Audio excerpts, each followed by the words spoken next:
With GAT+, you can view details about file history, like if a file was downloaded or moved from one folder to another. In this example, I want to check what files have been moved into one of my shared drives, and also see any events that took place with the files. Before we begin, I'm going to open my shared drive folder and copy its ID, which can be found in the URL. Now we'll move over to the Drive section of the GAT+ tool. I'll select the Create a Filter button, and change my definition to File ID, and paste in the ID I just copied from a moment ago. Here we can see the folder in my shared drive. I'll select the drop-down arrow, and choose Show Contents of this folder and its subfolders. Now that I am inside the folder, I can select Events at the top of the page. Here you can see every possible event that has taken place with these files. If your drive had more files and folders, you can narrow down your search even further by clicking the Filter button and changing the type to Filtered File Search. Now select Event as your definition, and choose any type you wish.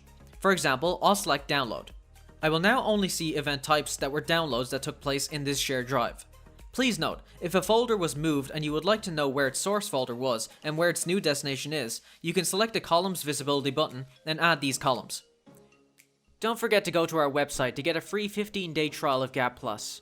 If you enjoyed this how-to, please give it a thumbs up and subscribe. Make sure to turn on the bell so you never miss a video, and let us know in the comments what you'd like to see from us in the future. That covers this GAT+ how-to. Thanks for watching.